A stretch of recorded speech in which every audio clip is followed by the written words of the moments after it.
Quisiera pedirle un fuerte aplauso para recibir a Richard Stallman.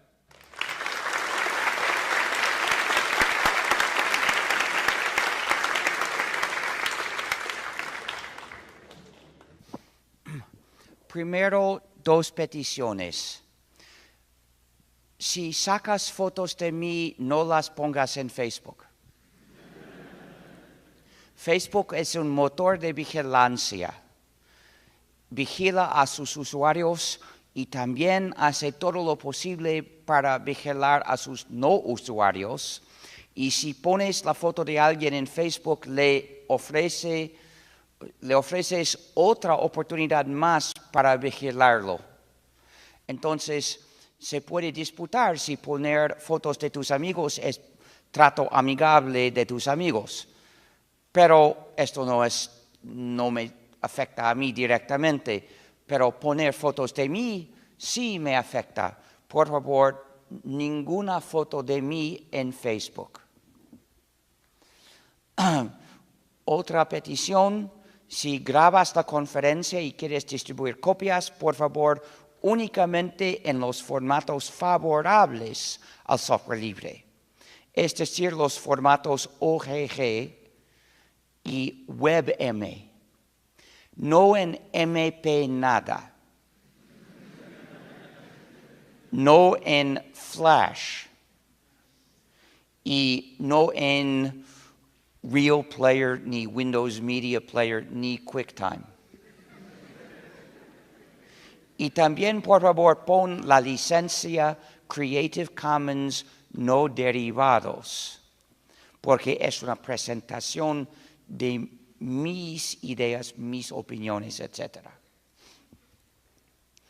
¿Qué es el software libre? El software libre es el software que respeta tu libertad y tu comunidad. Entonces, no quiere decir software gratuito. No es un asunto de precios. Es un asunto de valores éticos, de la libertad y la comunidad. Si un programa no es libre, lo llamamos privativo. Privativo porque por su manera de distribuirse, priva a sus usuarios de su libertad. Genera un sistema social de poder injusto, un sistema de colonización digital, porque un programa privativo mantiene a sus usuarios divididos e impotentes. Divididos porque se les prohíbe redistribuir copias, impotentes porque no tienen el código fuente, por lo tanto no pueden cambiarlo, ni siquiera pueden averiguar independientemente lo que realmente les hace. Y frecuentemente tienen funcionalidades malévolas, de las cuales diré más en unos minutos.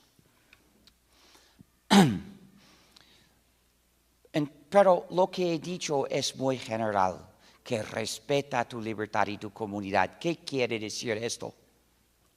Hay 4 libertades esenciales que definen el software libre. Un programa es libre si viene con esas 4 libertades. La libertad 0 es la de ejecutar el programa como quieras. La libertad 1 es la de estudiar el código fuente del programa y cambiarlo para que haga tu informática como quieras. La libertad 2 es la de ayudar a los demás, la de redistribuir copias exactas a los demás cuando quieras. Y la libertad 3 es la de contribuir a tu comunidad, la de distribuir copias de tus versiones cambiadas cuando quieras. Con estas 4 libertades, el programa es libre porque su sistema social de distribución y de uso es un sistema ético que respeta la libertad y la comunidad de los usuarios. Pero Si una de estas libertades falta o es insuficiente, el programa es privativo porque impone un sistema social no ético a sus usuarios. Para que las libertades sean adecuadas, tienen que aplicarse a todos los aspectos, a todas las actividades de la vida, hasta al negocio. Si alguien dice, este programa es libre para uso no comercial, de verdad se equivoca, este programa no es libre, porque solo lleva las 4 libertades para unas actividades, no para todas. También es importante, el propósito es atraer a gente a abandonar su libertad haciéndose usuarios del programa. Paradójicamente, las funcionalidades cómodas no lo hacen mejor, sino más dañino. Entonces, si tienes las opciones de escribir un programa privativo o no hacer nada, debes no hacer nada, porque así no haces daño. Contribuir al desarrollo de un programa privativo es hacer daño. En la vida real normalmente tendrás otras opciones también, no solo estas dos. Gracias. Y otras opciones probablemente mejores que ambas. Pero si se trata de solo estas opciones, hay que elegir la opción de no hacer nada. Entonces, el objetivo del movimiento Software Libre es que todos los programas sean libres. Gracias. Para que todos sus usuarios sean libres.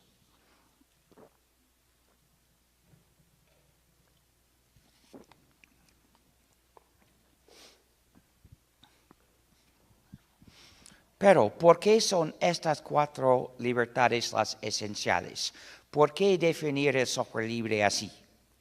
Cada libertad tiene su razón.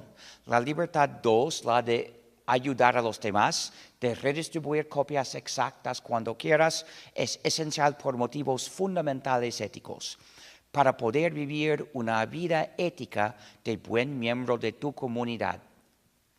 Si usas un programa sin libertad 2, estás en peligro de caer en un dilema moral en cualquier momento cuando tu buen amigo te pide una copia del programa.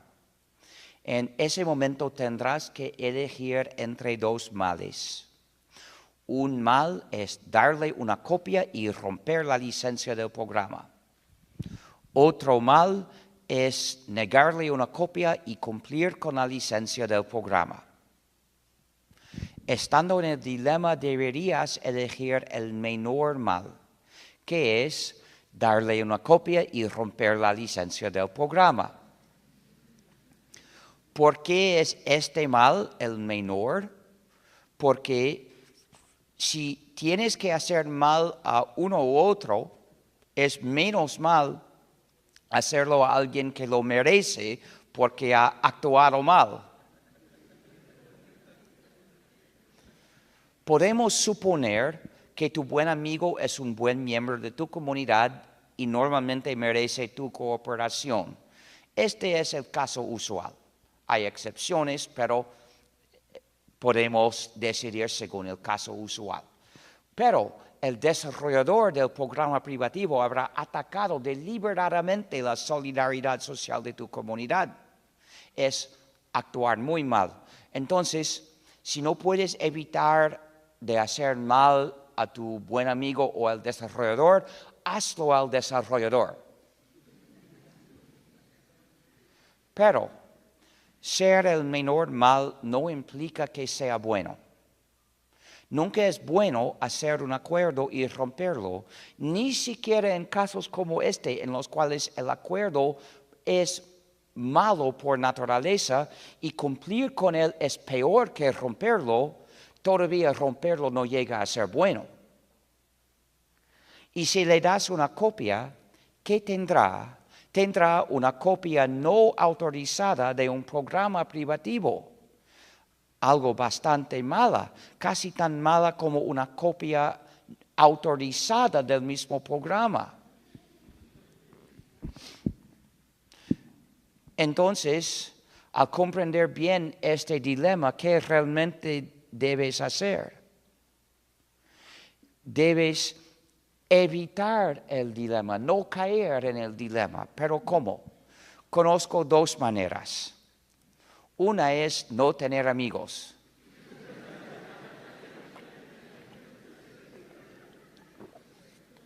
Es el futuro que los desarrolladores del privativo desean por ti.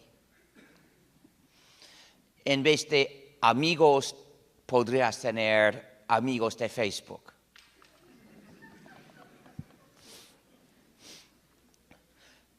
La otra manera, mi manera, es rechazar el programa. Si alguien me ofrece un programa sin libertad 2, bajo la condición de no compartirlo con ustedes, lo rechazo. Le digo que mi conciencia no me permite aceptar sus condiciones, entonces no quiero su programa. Es lo que también debes decirle.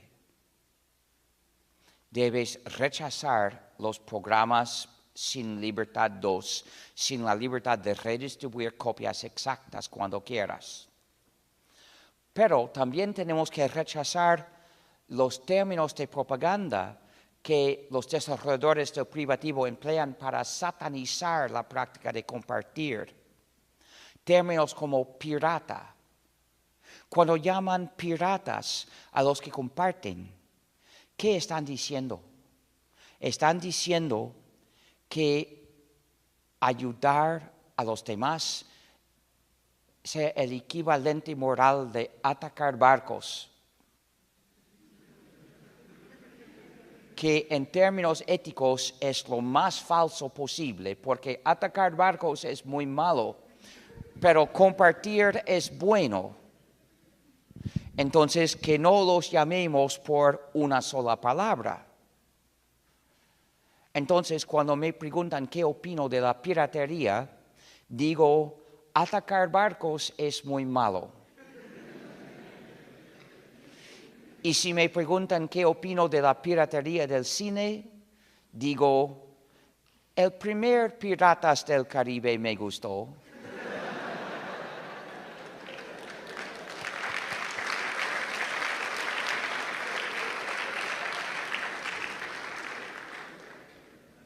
Es decir, busco una manera graciosa y muy visible de rechazar su significado de propaganda, porque repetir sus términos de propaganda es apoyar al enemigo. Es la razón para la libertad 2, la de ayudar a los demás, de redistribuir copias exactas a los demás cuando quieras, esencial por motivos fundamentales éticos. Pero la libertad 0 de ejecutar el programa como quieras tiene otro motivo. Es esencial para que tengas el control de tu informática. Cada usuario de la informática merece el control de su informática propia. Y para tener este control necesitas la libertad 0. Por ejemplo, hay programas privativos que restringen por sus licencias hasta el uso de las copias autorizadas. Hay un programa privativo para la gestión de sitios web cuya licencia prohíbe usarlo para publicar cualquier cosa que critique al desarrollador del programa. En este caso, el software privativo priva hasta de la libertad de expresión. Evidentemente, si no puedes usar libremente la copia que está para tu uso, no tienes el control de tu informática y la libertad 0 es esencial. Pero no basta, porque es la libertad de hacer o no hacer lo que el código del programa ya permita. Es decir, que el desarrollador sigue imponiéndote sus decisiones, ya no por una licencia si tienes la libertad cero, sino todavía por el código mismo del programa. Entonces, para tener el control necesitas también la libertad 1, la de estudiar el código fuente del programa y cambiarlo para que haga tu informática como quieras. Así decides tú y no él. Si no tienes la libertad 1, ni siquiera puedes investigar independientemente lo que este programa realmente hace. Y es bastante probable que tenga funcionalidades malévolas. Por ejemplo, concebidas no para servir al usuario, sino para vigilar al usuario, restringir al usuario. Hasta hay puertas traseras capaces de abusar al usuario. En la vida hay muchos peligros inusuales que suceden a veces, pero probablemente no a ti hoy. Este no es uno de los peligros inusuales. Entre los usuarios del software privativo, ser la víctima de las funcionalidades malévolas es el caso usual. Es un peligro casi inevitable. Para demostrarlo, basta presentarles una lista de ejemplos. Un paquete en el cual se han descubierto todos los 3 tipos de malévolo que quizás conozcas de nombre, se llama Microsoft Windows. Han descubierto funcionalidades específicas que envían datos a algún servidor acerca del uso de la máquina, funcionalidades de vigilancia. Se ven las funcionalidades de restricción, se llaman también los grilletes digitales, porque restringen lo que el usuario hace con los datos que tiene en su propia máquina. No se ven las puertas traseras, pero conocemos 2 en Windows. Entonces, por tener funcionalidades malévolas, Windows se califica de malware.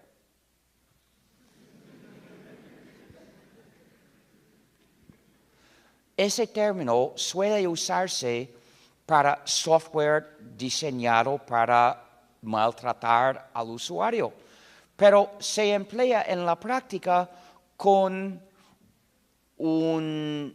una semiceguera. Se suele aplicarse únicamente a los virus y no a los productos de software malévolos. Pero Windows, teniendo funcionalidades malévolas, legítimamente se califica de malware. Pero es peor aún. Una de las puertas traseras que es capaz de recibir comandos remotos ofrece a Microsoft el poder de imponer cambios de software sin pedir permiso al teórico dueño de la computadora. Digo teórico porque en la práctica, cuando Microsoft ha conseguido que Windows se ejecute en esta máquina, se ha apoderado completamente de la máquina. Entonces, Windows es malware universal. Cualquier funcionalidad malévola que no esté en Windows hoy podría ser impuesto por fuerza mañana. Windows es malware, pero no es único. El sistema Macintosh es también malware, tiene grilletes digitales. Los grilletes digitales también se llaman gestión digital de restricciones, o en inglés, Digital Restrictions Management, o DRM. Entonces, el sistema Macintosh es también malware. Pero el sistema en las computadoras más recientes de Apple, los iThings, es mucho peor. Porque se han descubierto funcionalidades de vigilancia. Tiene los grilletes los más apretados de la historia de las computadoras de uso general, porque Apple ha tomado el poder hasta sobre la instalación de aplicaciones. El usuario ya no puede instalar los programas que quiera. Solo puede instalar programas desde la tienda de Apple, es decir, aprobados por Apple. Entonces, Apple practica censura y su censura se hace casi arbitrariamente. Los usuarios, cuando emplean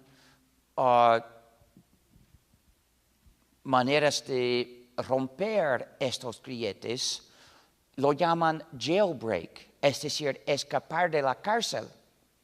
Así reconocen que estas computadoras son cárceles. Y también tiene una puerta trasera. Entonces, el software en las computadoras de Apple es malware. Flash Player es también malware. Tiene una funcionalidad de vigilancia y grilletes digitales. Este programa es gratuito, pero no libre. ¿Qué importa la gratuidad de Flash Player? Significa que Adobe no exige que el usuario pague por ser abusado. Es decir, que el software gratuito no basta. Pagaría por un programa libre, pero no pueden pagarme por usar un programa privativo. Porque mi libertad vale más que el dinero que me ofrezcan.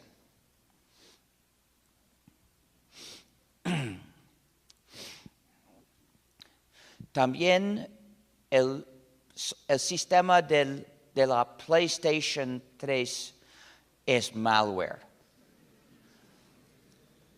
Tenía grilletes digitales para restringir la instalación de juegos. Y alguien descubrió cómo hacer jailbreak de la PlayStation 3 y Sony envió a la policía a él. Por eso pedimos un boicot total de Sony, de todos sus productos, todos sus servicios no se deben usar. También el swindle de Amazon. Pero no es su nombre oficial. Swindle quiere decir engaño. Y este producto, un lector de libros electrónicos, engaña a sus usuarios de las libertades tradicionales de los lectores, como por ejemplo la libertad de adquirir un libro anónimamente, pagando en efectivo. Es mi única manera de comprar libros. No me identifico a una base de datos con los nombres de los libros que compro. Pero es imposible con el swindle porque la gran mayoría de los libros conocidos recientes solo están disponibles desde Amazon y Amazon exige que el usuario se identifique. No acepta pago en efectivo. Entonces Amazon gestiona una gran lista de todos los libros que cada usuario ha leído. La existencia de una tal lista perjudica los derechos humanos. No debería existir en ninguna parte. Pero hay también la libertad de regalar el libro a otro después de leerlo, o de prestarlo a tus amigos, o de venderlo, quizás a una librería de segunda mano. Amazon acaba con estas libertades con los grilletes digitales del swindle y también con los contratos que dicen que no puedes poseer un libro, no puedes ser dueño de una copia, solo puedes conseguir una licencia para leer el libro bajo las condiciones impuestas por Amazon.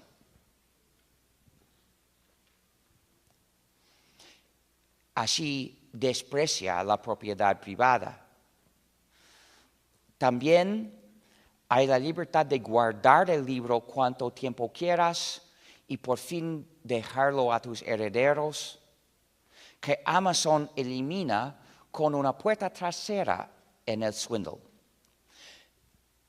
Visto que no podemos estudiar el código fuente, no sabemos de qué cosas es capaz esa puerta trasera. Solo sabemos por observación que es capaz de borrar libros, porque en 2009 Amazon borró remotamente miles de copias de un libro, copias hasta ese día autorizadas, adquiridas por el camino normal directamente desde Amazon.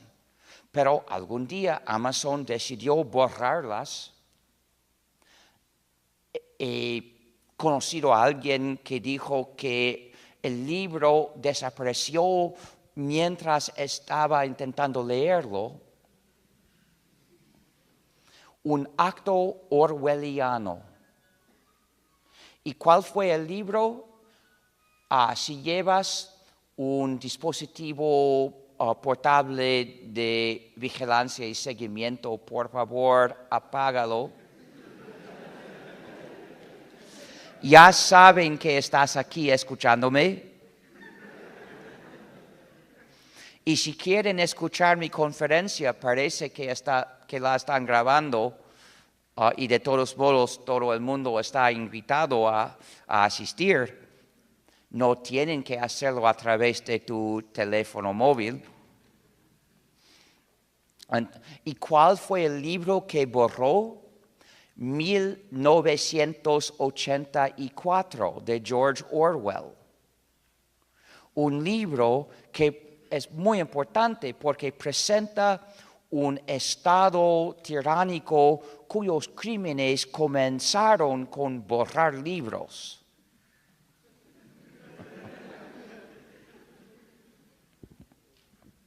Hubo mucha crítica a Amazon que prometió no hacerlo nunca más, excepto bajo órdenes del Estado. Si has leído 1984, esa promesa no es muy reconfortante.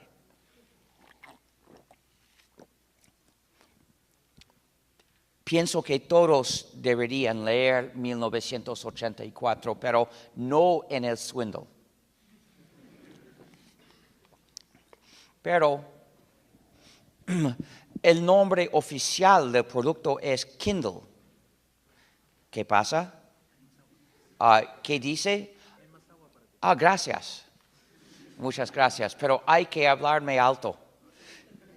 No soy capaz de entender si me hablan bajo. De todos modos, su nombre oficial es Kindle. Kindle quiere decir incendiar, quizás para sugerir su verdadero propósito de quemar nuestros libros. Otro ejemplo es el software en la gran mayoría de los teléfonos móviles. Tiene funcionalidades de vigilancia y una puerta trasera. La funcionalidad de vigilancia transmite su ubicación GPS frecuentemente. Y con la gran mayoría de los teléfonos, el usuario no tiene el poder de ordenar que no se haga. Y también tienen una puerta trasera universal, con la cual han convertido varios teléfonos móviles remotamente en dispositivos de escucha. Entonces, acabo de mencionar en esta lista los programas privativos, los más usados. Casi todo el mundo que usa software privativo usa uno de estos ejemplos. He demostrado que ser víctima de funcionalidades malévolas es el caso usual entre los usuarios de software privativo. Pero son pocos casos. Hay miles de programas privativos de los cuales no sabemos si tienen funcionalidades malévolas o no. Y no podemos saberlo porque no tenemos su código fuente. Sin código fuente, excepto en el caso de los grilletes digitales, porque se ven, pero para las funcionalidades de vigilancia y las puertas traseras, solo por suerte podemos saber si están. Entonces, tenemos que considerar todos los programas sin libertad 1 como malware potencial. No podemos averiguar si realmente son o no son malware. Y supongo que en algunos casos hay programas privativos sin funcionalidades malévolas. No podemos saber cuáles son, pero supongo que existen algunos. Pero en estos casos, aunque no tengan funcionalidades malévolas, sí tienen errores, porque sus desarrolladores son humanos, cometen errores. Y el usuario de un programa sin libertad 1 es igualmente impotente frente a un error accidental como frente a una funcionalidad malévola deliberada. Si usas un programa sin libertad 1, estás prisionero del código del programa. Nosotros, desarrolladores de software libre, también somos humanos, también cometemos errores. El código de nuestros programas libres también contiene errores porque es inevitable. Pero si encuentras algún error en nuestro código libre o cualquier cosa que no te guste, puedes corregirlo porque no te hemos hecho prisionero. No podemos ser perfectos. Sí podemos respetar tu libertad. Entonces, la libertad 1 es esencial. Pero no basta, porque es la libertad de estudiar y cambiar personalmente el código fuente o dentro de una organización. Es decir, que las libertades 0 y 1 proporcionan el control individual a un usuario. Que no basta.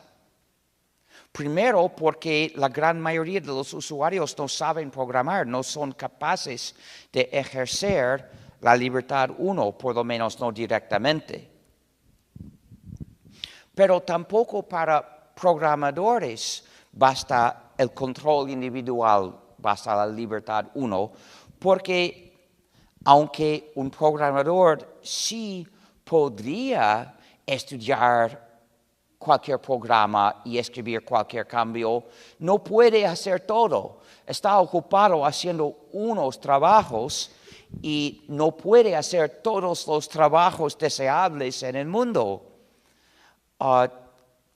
Hay tanto software libre en el mundo que ningún usuario es capaz de estudiar y comprender el código fuente de todos los programas que usa, ni de escribir todos los cambios que desea, porque sería demasiado trabajo para una sola persona.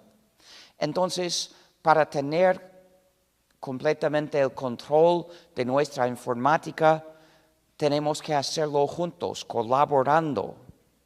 Para esto necesitamos también la libertad 3, de contribuir a tu comunidad, de distribuir copias de tus versiones cambiadas a los demás cuando quieras. Con esta libertad, si algunos usuarios de un programa libre pueden colaborar en el desarrollo de una versión mejorada, porque cada uno puede distribuir copias de su versión cambiar a los demás. Y cuando tengan una versión adecuada, cuando quieran, pueden ofrecer copias a todo el mundo. También con la libertad 3. Y así todos los usuarios podrán usar esta versión o no, como quieran. Es decir, que así hasta los usuarios que no saben programar reciben los beneficios de la libertad. de tener y del control colectivo sobre el programa. Sin la libertad 3, cada usuario sería libre de escribir el cambio, pero qué desperdicio escribir millones de veces el mismo cambio y los que no saben programar se quedarían excluidos. Evidentemente insuficiente. La libertad 3 es también esencial.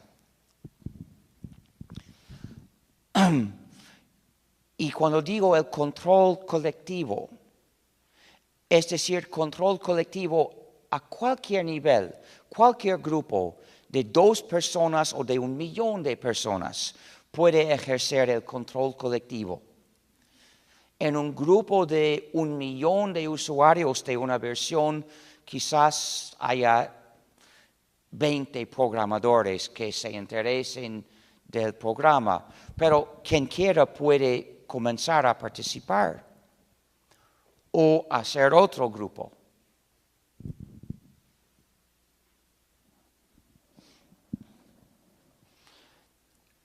Y con este control del programa,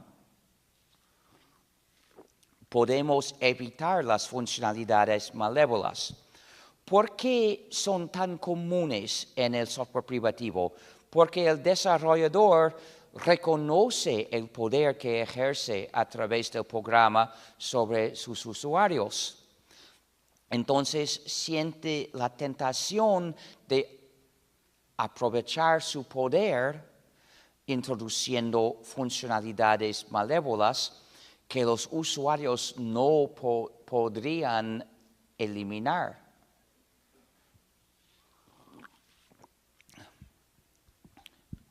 Pero el software libre no ofrece tal tentación porque con el software libre nadie tiene poder sobre nadie.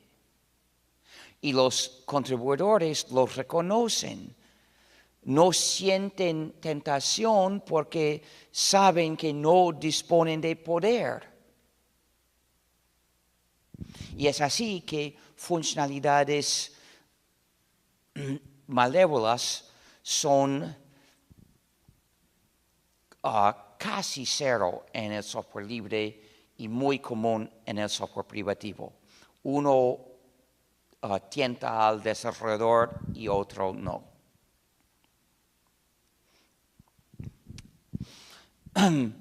Y el control colectivo incluye la democracia. Un programa libre se desarrolla democráticamente bajo el control de sus usuarios. Cada usuario es libre de participar cuanto quiera en la decisión social sobre el futuro del programa, que no es sino la suma de las decisiones de los usuarios de qué hacer con él. Por contraste, un programa privativo se desarrolla bajo el poder único del dueño. El dueño manda y impone su poder a los usuarios. El programa privativo efectivamente es un yugo para someter a usuarios.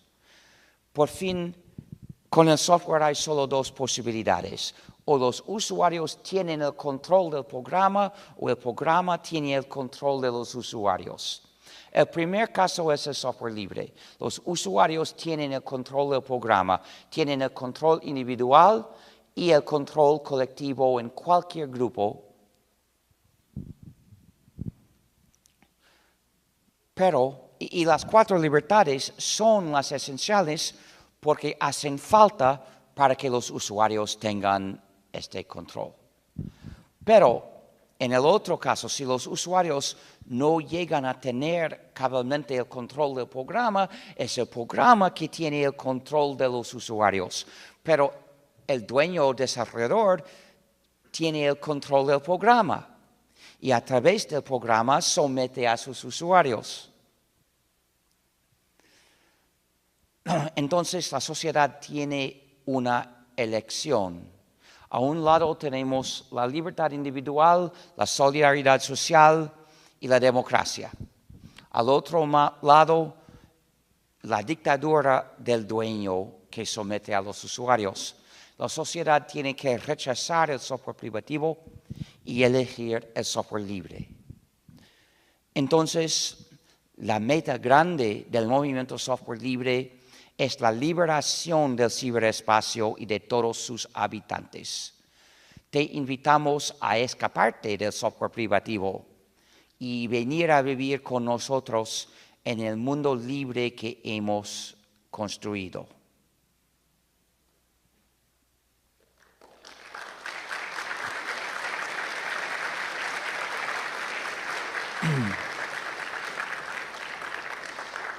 Lancé el movimiento software libre en 83. Quería hacer posible usar computadoras en libertad. Lo que era imposible en ese año, porque la computadora no sirve para nada sin sistema operativo. Y todos los sistemas operativos para las computadoras modernas ya eran privativos. Entonces, si comprabas una computadora nueva, para hacerla funcionar, necesitabas tener instalado un sistema operativo necesariamente privativo y así perdías tu libertad. ¿Cómo podría cambiarlo? Era una sola persona sin mucha fama ni mucho dinero. Muy pocos estaban de acuerdo conmigo. Por lo tanto, no pensaba poder lograr el cambio con un movimiento clásico político, manifestándose por las calles, enviando cartas. Y tampoco sabía hacerlo porque no era organizador político, sino desarrollador de sistemas operativos. Pero siendo desarrollador de sistemas operativos, tenía otro camino para lograr el mismo cambio. Bastaría escribir otro sistema operativo. Luego, siendo su autor, podría legalmente hacerlo libre. Luego, todo el mundo podría usar computadoras en libertad con mi sistema. Ah, ¿has conseguido un new? Gracias. Olvidé el new en casa.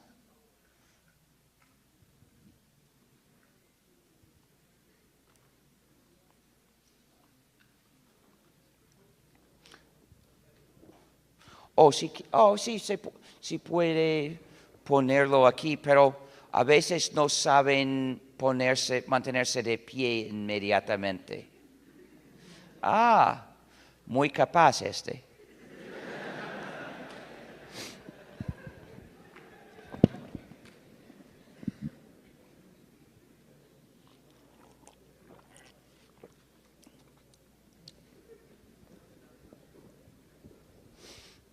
Entonces,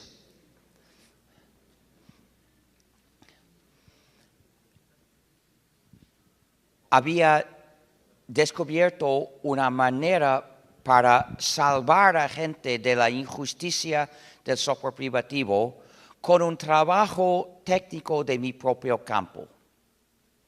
Estaba consciente de la injusticia del software privativo que la mayoría no reconocía como injusticia. Tenía la capacidad para intentar salvar a gente de esta injusticia y parecía que nadie intentaría de no hacerlo yo. Entonces había sido elegido por las circunstancias para hacer este trabajo. Fue mi deber. Es como si ves a alguien ahogándose y sabes nadar y no hay nadie más y que no sea Bush.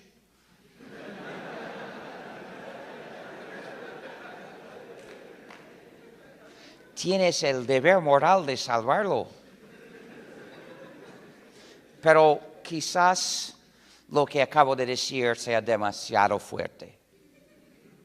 Quizás podamos identificar a otros como Cheney, Obama, otros que protegen a los torturadores y los torturadores mismos de los cuales no debería afirmar un deber moral de salvar.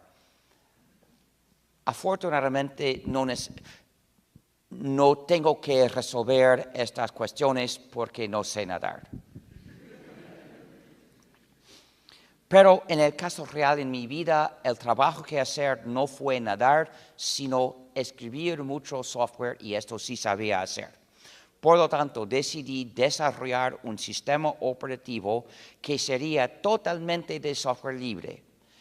Cada línea sería software libre, sin ninguna parte privativo. Luego decidí reclutar a otros para participar en el desarrollo para acabarlo más pronto. Luego decidí hacer un sistema de tipo Unix, compatible con Unix. Unix era un sistema operativo privativo, pero con ventajas técnicas. Siguiendo el mismo diseño y con comandos compatibles, mi sistema tendría las mismas ventajas técnicas, pero sería libre también. Y luego le puse como nombre una broma, porque hace falta una broma como nombre, y el nombre del sistema es GNU. Se escribe GNU, se pronuncia en inglés GNU. Y es un acrónimo recursivo. GNU quiere decir GNU's not Unix, o en español, GNU no es Unix. A los programadores les encantan los juegos de palabras recursivos. Pero para ser juego de palabra necesita otro significado. ¿Por qué GNU y no ANU, FNU, SNU, UNU? Porque no son palabras. GNU es una palabra. Es el nombre de ese animal que habita en África. Entonces, dos significados es un juego de palabras, pero es mucho mejor que un juego de palabras, porque esa palabra es la palabra la más cargada de humor del idioma inglés. Se usa en muchísimos juegos de palabras porque, según el diccionario, la G es muda y la palabra se pronuncia new, es decir, nuevo. Entonces, cada vez que quieres escribir la palabra new, en vez de escribir N-E-W, puedes escribir G-N-U y es un juego de palabras. Quizás no muy bueno, pero hay muchísimos. Hemos aprendido a asociar esta palabra con reírnos. Uno ve esa palabra, casi está listo para reírse. Dado la oportunidad de usar esta palabra por motivos con significado específico, como nombre de un proyecto de programación, no pude resistir. Pero cuando es el nombre de nuestro sistema, por favor, no sigas el diccionario, sobre todo en inglés. Si dices the new system, te equivocas. Ya no es nuevo. Hemos trabajado más de 28 años en su desarrollo y vamos usándolo desde hace más de 20 años. Ya no es the new system, pero sigue siendo the GNU system. No obstante, cuando hablas castellano, puedes pronunciarlo new, como si comenzara por ñ, lo que es también el nombre del mismo animal. Me dicen que pronunciar GNU es difícil para ustedes. No comprendo por qué, para mí es muy fácil, pero siendo así, recomiendo la pronunciación de new. Es muy importante evitar la pronunciación GNU por ser demasiado difícil. Si dices GNU, otros no querrán decirlo porque suena demasiado difícil, más difícil que GNU. Pero si dices new, evidentemente es fácil y otros lo dirán. Otro error de pronunciación que hay que evitar suena como Linux. es increíble, casi absurdo, pero la mayoría de los usuarios cuando hablan del sistema GNU dicen Linux, por una confusión que sucedió en 92. Durante los años 80, nuestro trabajo era conseguir los cientos de componentes grandes y pequeños necesarios para un sistema completo de tipo Unix. Algunos escribí yo, otros conseguí reclutando a gente para escribirlos. Otros fueron desarrollados por otros proyectos por motivos propios. No deseaban hacer un sistema operativo libre, pero publicaban programas libres útiles en el sistema GNU. Y en otros casos tuve que convencer a alguien que libertara su código. Por ejemplo, BSD. Hoy en día BSD es otro sistema operativo básicamente libre, pero en 84 BSD era un variante privativo de Unix. Entonces fui a Berkeley a hablar con los desarrolladores para pedirles separar su código del código de ATT para publicar como software libre su parte del código. Y unos años más tarde comenzaron a hacerlo. Lo hice porque deseaba usar su código en el sistema GNU. Y se usaba. En el año 90 teníamos casi todo el sistema, pero faltaba aún un componente grande y esencial, el kernel, que es el componente que suministra los recursos de la máquina a todos los demás programas. Comenzamos el desarrollo de un kernel en el año 90. Elegí yo un diseño avanzado por varios motivos y la Free Software Foundation empleó a alguien para escribir el código. Este proyecto tenía muchos problemas y tener una versión de pruebas duró 6 años y todavía no funciona muy bien. Es triste, pero no fue un desastre porque no tuvimos que esperarlo. En el año 92, el señor Torvalds, que había escrito un kernel privativo que se llamaba Linux, lo libertó, lo publicó bajo una de las licencias libres, específicamente la licencia pública general de GNU. Y así fue software libre. Y la combinación de Linux con los otros componentes del sistema incompleto GNU fueron un sistema completo y libre, mayormente GNU, pero con también Linux. Entonces, el nombre apropiado fue el sistema GNU con Linux. Pero los que combinaron los componentes enfocaban tanto este solo componente Linux que tomaron todo el resto del sistema por un pequeño añadido a Linux. Y hablaban de un sistema Linux. Y así comenzó esta confusión por la cual la mayoría de los usuarios del sistema GNU no reconocen nuestro trabajo. Por favor, cuando se trata de un sistema completo que contiene GNU y Linux, llámalo GNU con Linux. Danos crédito igual, por favor. Esta confusión provocó un gran daño al movimiento software libre, porque desde 83, cuando anuncié el proyecto de escribir el sistema GNU, esta palabra GNU se asocia con nuestras ideas de libertad y comunidad, con valores éticos, pero el nombre Linux no, sino que se asocia con otras ideas, con las ideas del señor Torvalds. ¿Y cuáles son?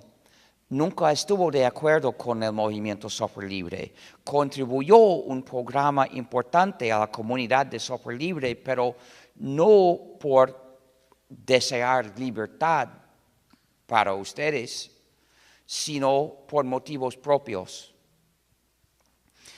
Y rechaza nuestras ideas públicamente. No cree que mereces libertad en tu informática. No cree que él merece libertad en su informática. Dice que está contento de usar software privativo, de ser bastante cómodo y fiable. Y tiene derecho a sus opiniones, como todo el mundo. Pero no es correcto que sus opiniones se difunden desde la plataforma de nuestro gran trabajo que hemos hecho por la libertad. Usa nuestro trabajo como plataforma de oponerse a la filosofía de nuestro trabajo. No es correcto, pero peor aún es muy dañino porque pone en peligro la libertad de todos. Porque cuando los usuarios piensan que el sistema sea Linux, esta creencia los lleva a creer también que el sistema venga de la visión de la vida del señor Torvalds y los lleva a admirarlo mucho y a adoptar sus ideas sin siquiera considerar las nuestras. Y así no aprenden a valorar su propia libertad. Y cuando hay que luchar por la libertad, no están con nosotros porque no ven por qué. La libertad está frecuentemente amenazada. Para mantenerla hay que defenderla. Y a veces la libertad exige algún sacrificio. Para hacer el sacrificio cuando hace falta, primero uno tiene que valorar la libertad. Pero para valorar la libertad hay que comprender el concepto de libertad. Y en este campo informático, la mayoría nunca han pensado en la idea de que pueda haber derechos humanos para el usuario de un programa. De hecho, nunca hubo un debate al asunto sobre la cuestión de cuáles son los derechos humanos que uno merece en el uso de un programa. Porque casi todos los usuarios de la informática han comenzado con software privativo, rodeado por otros usuarios de software privativo, sin conocer otra posibilidad. Entonces daban por supuesto que el software privativo fuera legítimo, es decir, dejaban a los desarrolladores del privativo dictar la respuesta a la pregunta ¿qué derechos humanos mereces en tu uso de un programa? Y dictaron ninguno. Dictaron que pudieran imponerte cualquier condición y no podrías disputarlas. Y casi todo el mundo aceptaba esta decisión suya, excepto nosotros en el movimiento Software Libre. Pensamos haber identificado 4 derechos humanos que cualquier usuario merece en su uso de un programa. Son las 4 libertades que definen el software libre. Pero cuando intentamos lanzar este debate, cuando intentamos hacer llegar nuestras ideas a los mismos usuarios de nuestro sistema, encontramos 2 obstáculos. Primero, no saben que usan nuestro sistema. Piensan que usen Linux se toman por usuarios de Linux y así cuando ven nuestros artículos presentando nuestras ideas, se dicen, contiene la filosofía de los extremistas de GNU. ¿Por qué leerlo? Soy usuario de Linux. Admiro la filosofía pragmática del señor Torvalds. No lo leo. Qué irónico, porque cuando dicen soy usuario de Linux, se equivocan. Realmente son usuarios de GNU con Linux, pero no lo saben. Si lo supieran, se dirían otra cosa. Se dirían, soy usuario de GNU con Linux. Aquí está la filosofía de GNU, de los desarrolladores de esta parte de mi sistema. Tengo que prestar atención y así tendríamos la oportunidad de convencerlos que merecen libertad y que luchen a nuestro lado por la libertad para todos. Entonces, llamar el sistema GNU con Linux tiene efectos, nos ayuda.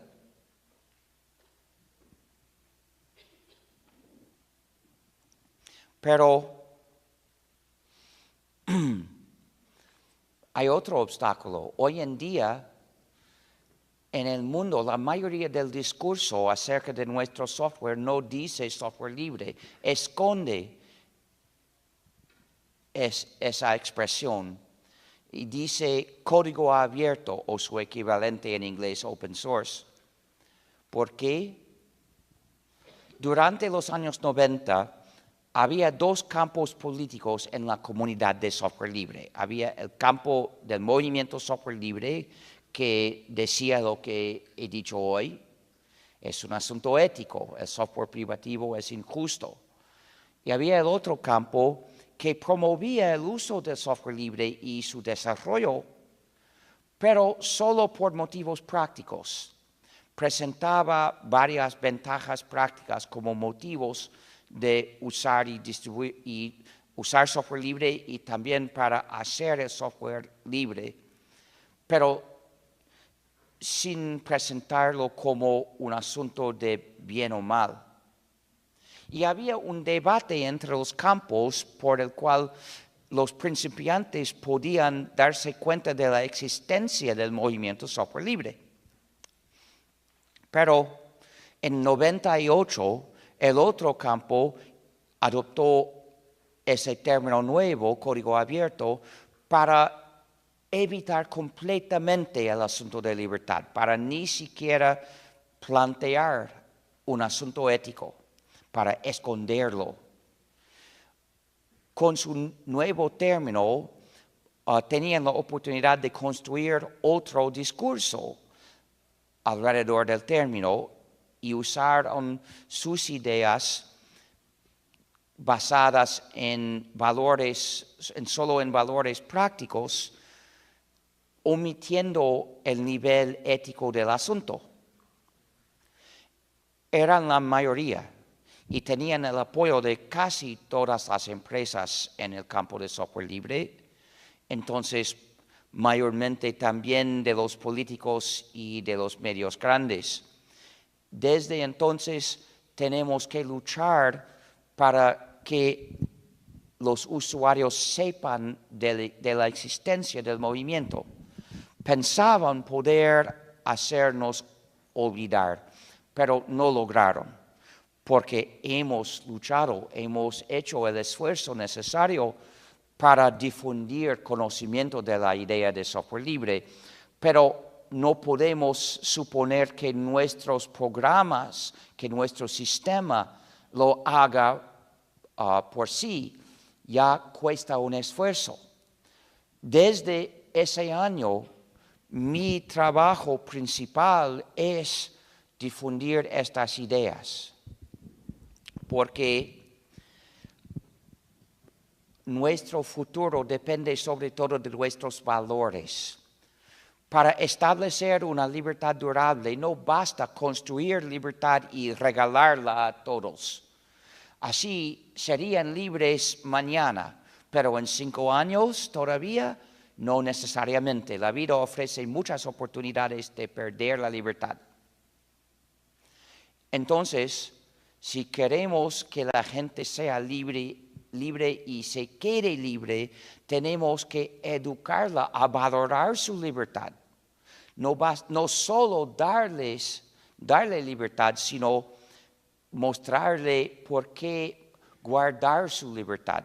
Si ponemos libertad en la mano de alguien que no la valora, puede perderla entre los dedos por falta de cerrar la mano.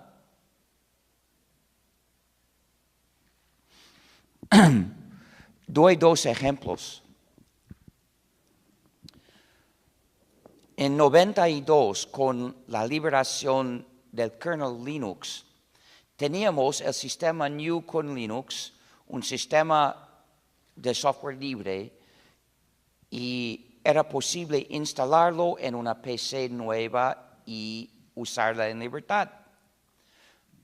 Era posible, pero no fácil. Tenías que hacerte muy experto para lograr instalar y usar el sistema.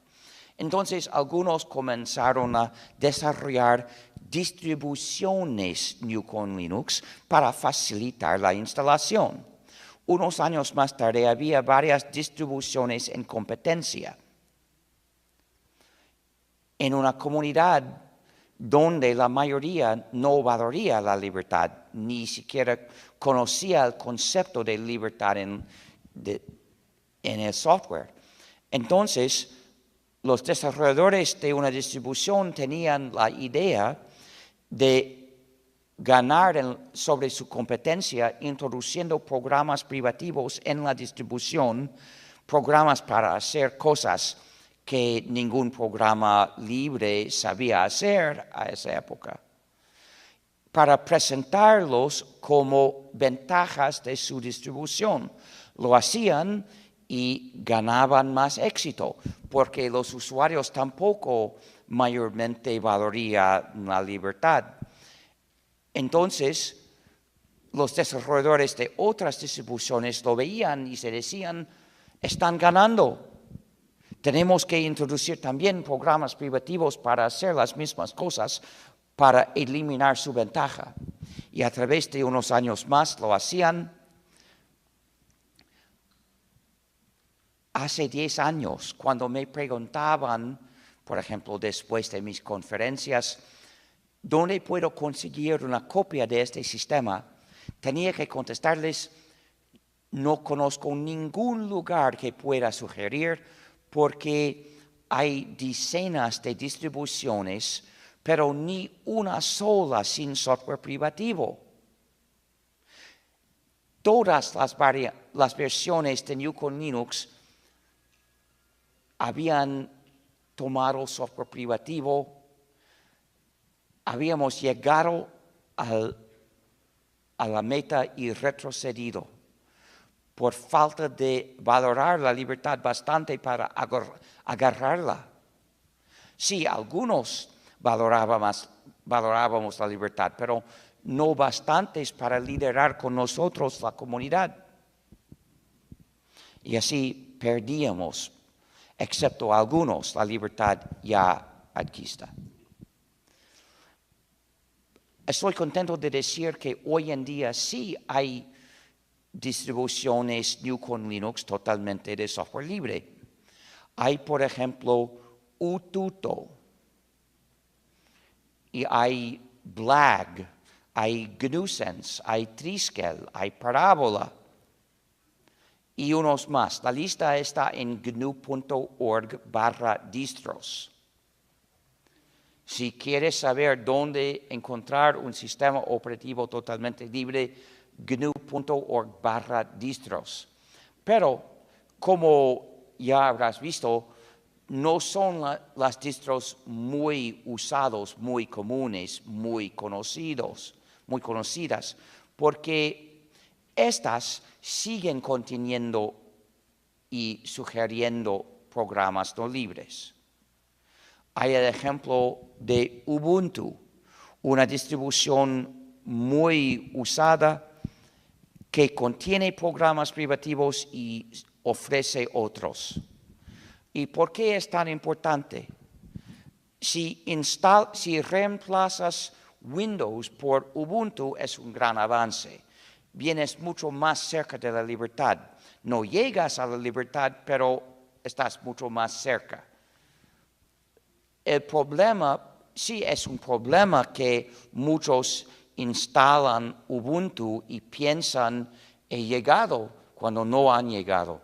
Pero el problema es algo, hay otro problema más grande, que las distribuciones no libres tienen mucha influencia al pensamiento de la comunidad. Muchos principiantes entran en la comunidad y formulan su filosofía según lo que ven. Y lo que ven es el uso de las distribuciones no totalmente libres como si fueran el ideal. Aquí está el gran problema, porque estas distribuciones enseñan a la gente a no valorar ni exigir libertad. Enseñan los valores prácticos del código abierto. Y suelen decir código abierto, no dicen software libre, porque su meta no es la libertad, no quieren hablar de una libertad que han decidido no entregar. Luego, es un ejemplo de perder la libertad dentro de nuestra comunidad. Otro es que hoy en día el programa Linux no es totalmente software libre. La gran mayoría sí, pero tiene unas partes privativas que se llaman blobs. En unos archivos, supuestamente de código fuente de Linux, encontrarías una gran lista de números, hasta 300,000 números en una lista, son muy grandes. Y estas listas son realmente programas ejecutables privativos disfrazados en código fuente. Pero representar un programa ejecutable como una lista de números como texto no produce código fuente. El verdadero código fuente de esos programas no está disponible, por lo tanto no son software libre. Pero en muchos casos llevan licencias explícitas no libres. Por eso también no son libres. Pero ¿por qué están estos programas no libres en Linux? Porque el señor Torvalds decidió introducirlos. Primero comenzó la distribución de Linux como software privativo en 91. Luego en 92 lo libertó. Y años después decidió introducir partes no libres. Y en ningún caso fue para él un asunto ético. En este campo no tiene principios de libertad. Decidió siempre por motivos propios. Y la lección es que cuando nuestra libertad depende de alguien que no valora la libertad, es precaria. Podríamos perder la libertad porque él decide algo según comodidad práctica. ¿Por qué están estos programas? Son programas de firmware. No ejecutan en el procesador central, sino que están para cargar en procesadores secundarios en varios periféricos. Estos periféricos no funcionan en el mundo libre. No tenemos software libre para gestionarlos. Este es el hecho y es un problema importante. Hay dos reacciones posibles a este problema. Nuestra reacción es reconocer el problema. Distribuimos nuestra versión modificada de Linux. Se llama Linux Libre y su símbolo es un pingüino que se lava con un cepillo. Se llama Fredo. Y desarrollar esta versión es poco trabajo. Tenemos un script que reconoce y borra las partes no libres. Cada vez que Torvalds publica una nueva versión de Linux, publicamos la nueva versión de Linux libre. Y es un kernel libre. Su versión no es totalmente software libre, nuestra versión sí. Entonces, reconocemos que usar esos periféricos en el mundo libre es imposible hoy en día. Pero la otra reacción posible es negar y disfrazar el problema, es la reacción del señor Torvalds cuando introduce estos programas privativos. Pero realmente desearíamos corregir este problema de hechos, el problema de fondo, que es la falta de software libre para gestionar esos periféricos. ¿Por qué no lo tenemos? Porque su modo de empleo es secreto. El fabricante ofrece vendernos el periférico, pero rehúsa decirnos cómo usarlo. En vez de decirnos lo que debería decirnos, nos ofrece un programa privativo para gestionar el periférico.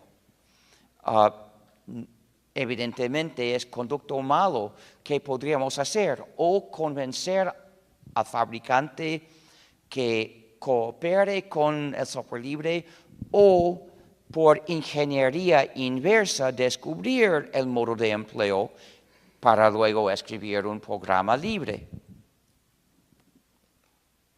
Si quieres hacer una contribución técnica muy importante, puedes hacer la ingeniería inversa de algún periférico importante. Y también sería útil que la universidad ofrezca un seminario de grupo, proyecto de ingeniería inversa cada año, para cada año emprender la ingeniería inversa de algún dispositivo y publicar los conocimientos desarrollados así. Pero estos dos ejemplos bastan para demostrar que solo construir libertad no basta. Tenemos que educar a la comunidad a valorar la libertad. Por esto, mi trabajo de hoy en día es principalmente difundir estas ideas, pero no puedo hacer bastante.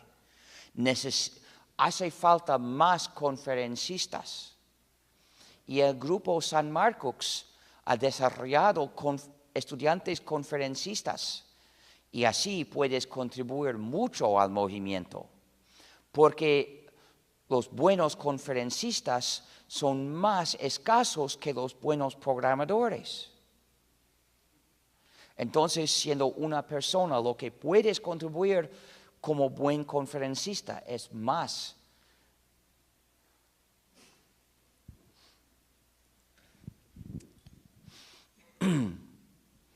Es decir, en proporción a lo que tenemos. Es muy importante hacer más para difundir los valores de libertad porque aparecen nuevas maneras de perderla. Por ejemplo, hoy en día es probable que pierdas tu libertad ejecutando programas privativos sin saber, porque vienen en páginas web.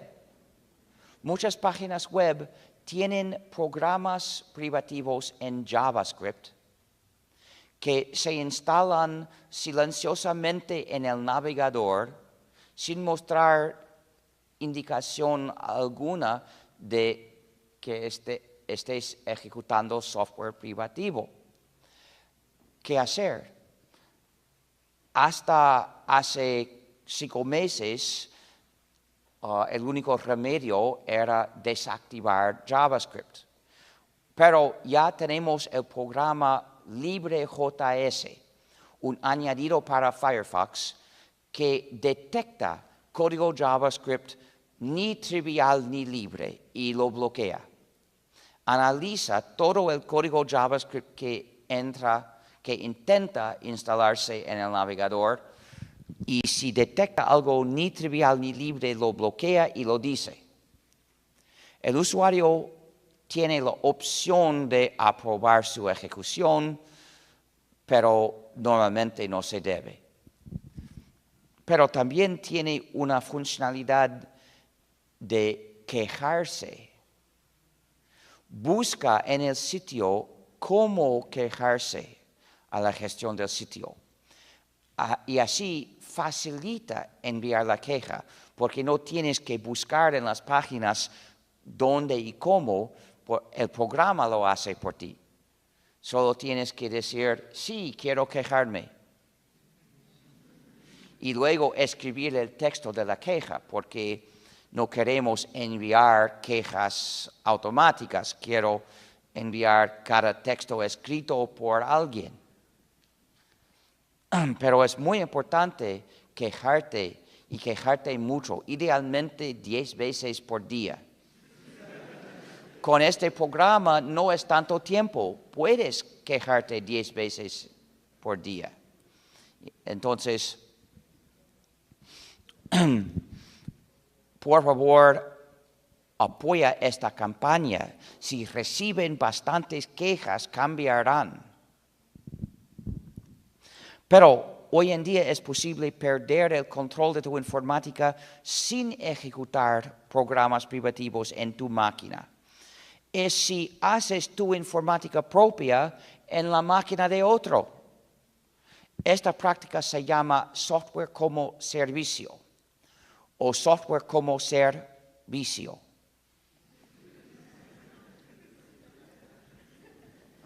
Se trata de hacer la informática no ejecutando un programa en tu máquina, sino que el usuario tiene que enviar todos los datos pertinentes al servidor de otro.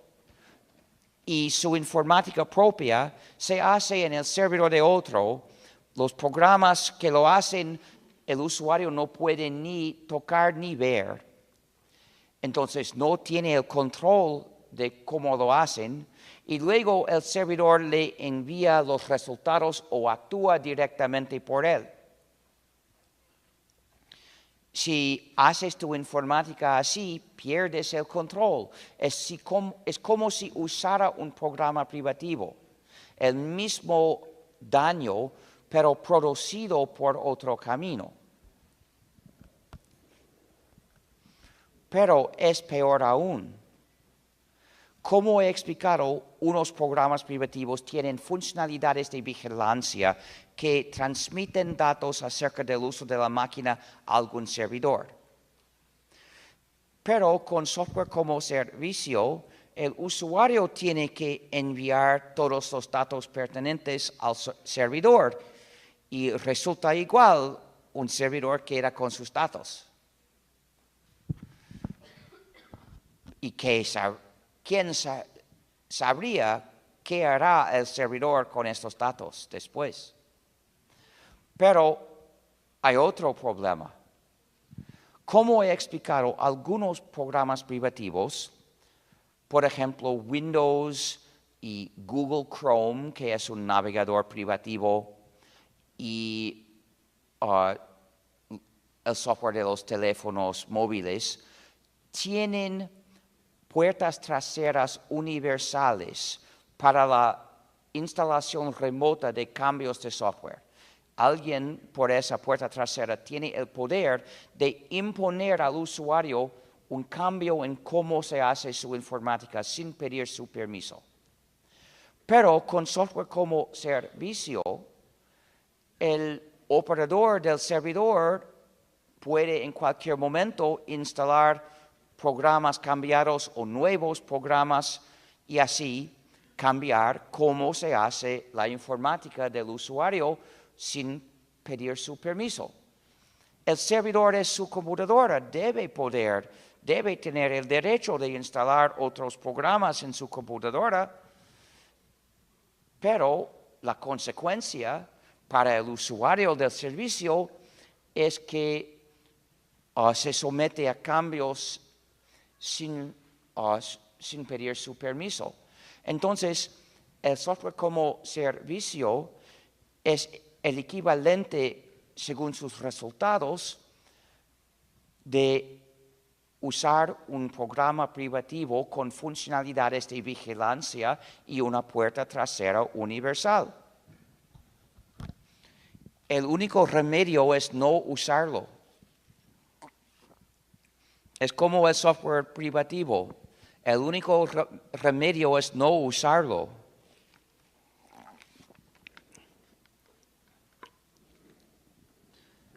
El software es decir que nunca he visto ninguna manera de hacer aceptable el software como servicio.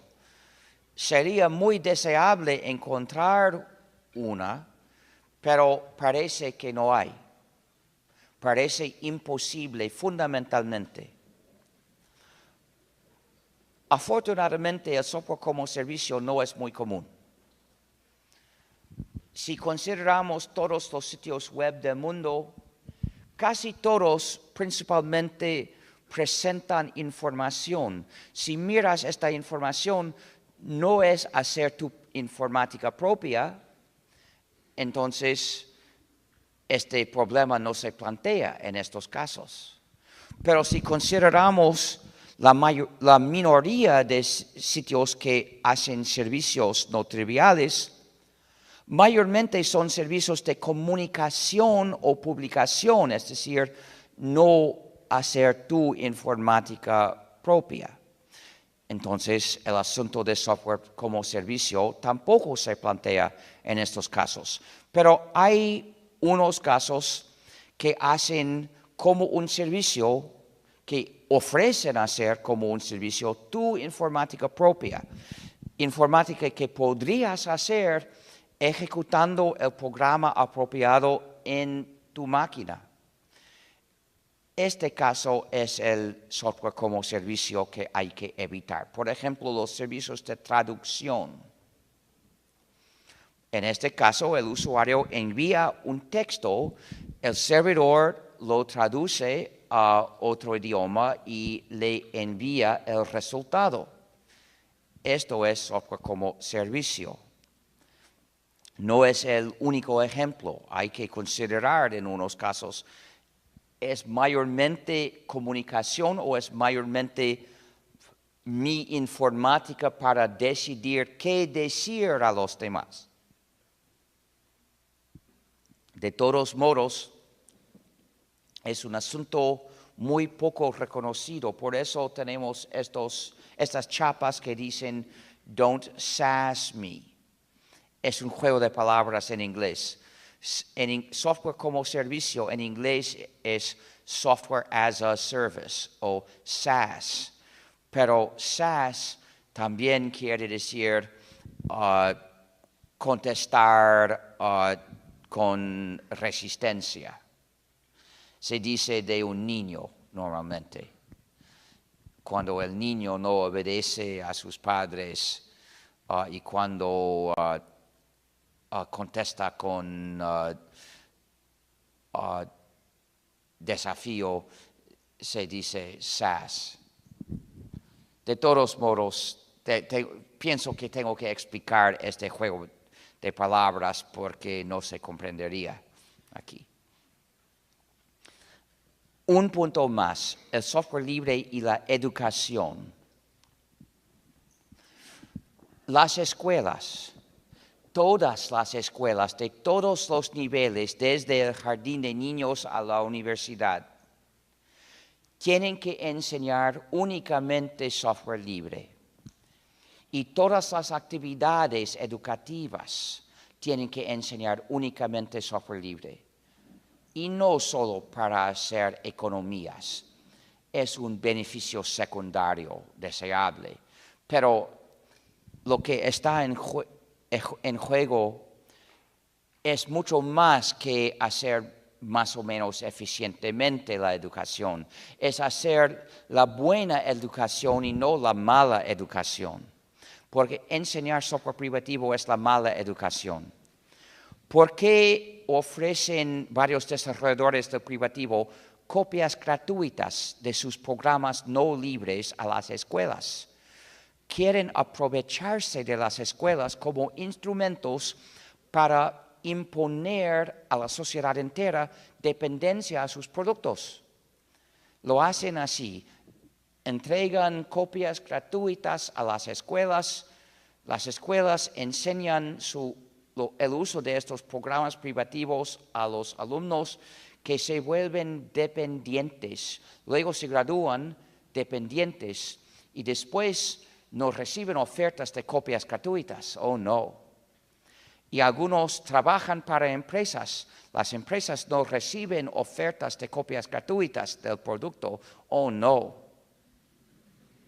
Es decir, que si la escuela dirige a sus alumnos camino a la dependencia permanente, pueden tirar consigo el resto de la sociedad. Esta práctica es como regalar a la escuela ampollas gratuitas de drogas adictivas para inyectar a sus alumnos para hacerlos dependientes. La primera dosis es gratis. Para hacerlos dependientes. La escuela rechazaría la droga gratuita o no, y tiene que rechazar el software privativo, gratuito o no, porque la escuela tiene una misión social de educar a buenos ciudadanos de una sociedad capaz, fuerte, independiente, solidaria y libre. En la informática es enseñar únicamente software libre y graduar a usuarios habilitados al software libre y listos entonces para participar en una sociedad digital libre. Y no deben nunca enseñar programas privativos porque implantar dependencia va en contra de la misión social de la escuela. Pero hay otra razón más profunda para la educación de los mejores programadores. Algunos son programadores natos. A la edad de 10 a 13 años quieren aprender todo de la informática. Si usan un programa, quieren saber cómo lo hace. Pero cuando le preguntan al profesor cómo lo hace, si es privativo, solo puede contestarles: no podemos saberlo, es un secreto. Es decir, que la educación no puede comenzar, está bloqueada. Cualquier programa incorpora conocimientos. Si es privativo, son conocimientos denegados al estudiante. El programa privativo es el enemigo del espíritu de la educación. Por lo tanto, no debe ser tolerado en una escuela. La escuela tiene que mostrar claramente su lealtad al espíritu de la educación. Tiene que prohibir la presencia de programas privativos. ¿Cómo se aprende a escribir bien el código? Con leer mucho código y escribir mucho código. Así, los programadores natos pueden convertirse en buenos programadores. Pero solo el software libre ofrece la oportunidad de leer el código de los programas grandes que realmente se usan. Luego hace falta escribir mucho código, es decir, escribir código de programas grandes. Pero antes de ser capaz de escribir bien un programa grande desde cero, el programador tiene que comenzar por lo pequeño. Pero, ¿qué quiere decir el pequeño en el campo de escribir código para programas grandes? quiere decir pequeños cambios en programas grandes.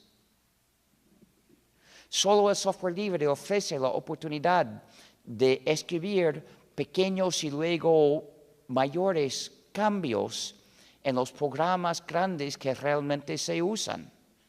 Cualquier escuela puede ofrecer la oportunidad de hacerse buen programador a sus estudiantes, pero solo de ser una escuela de software libre.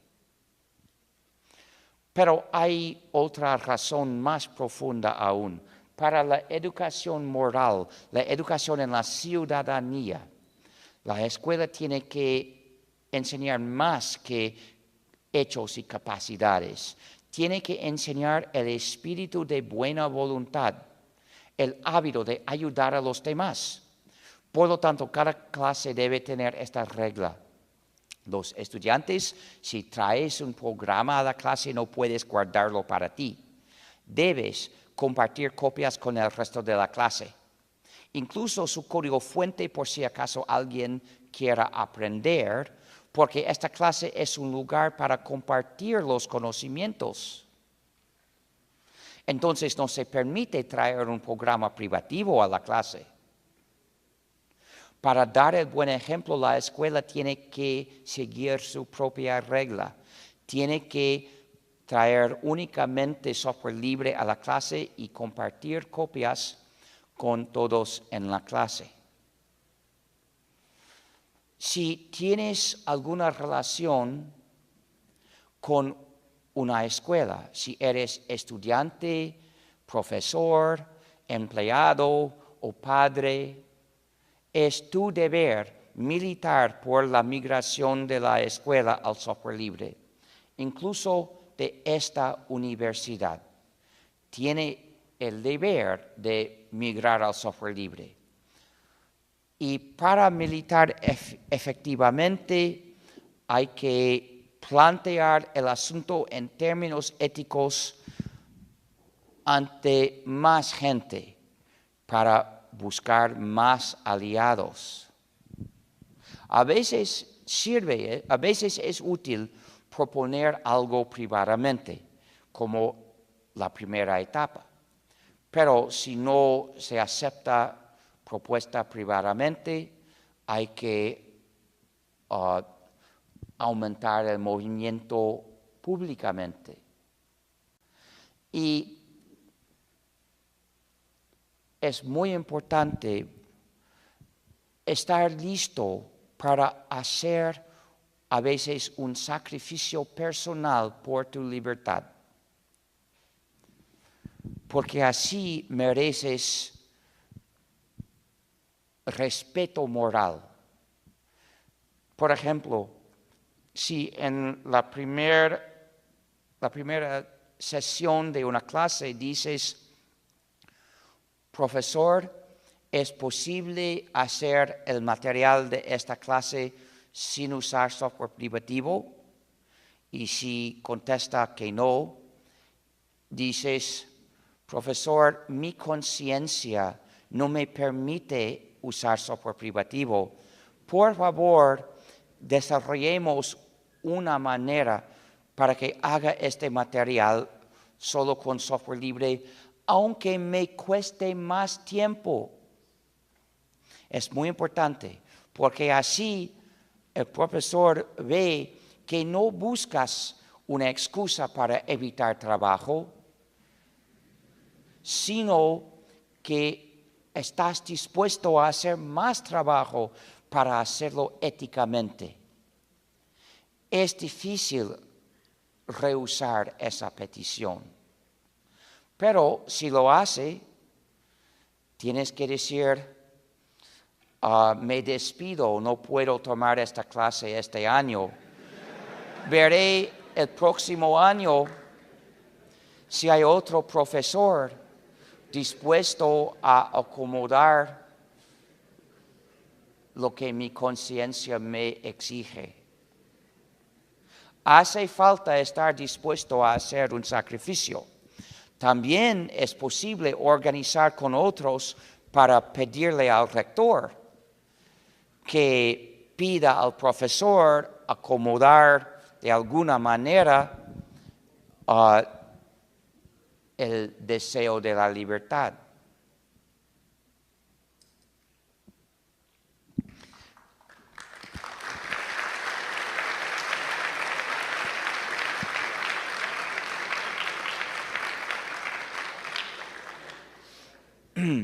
Para más información, véase el sitio gnu.org, gnu.org.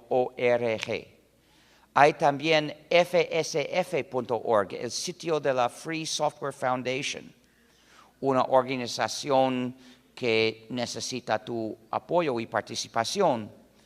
También hay fsfla.org, Free Software Foundation Latin America.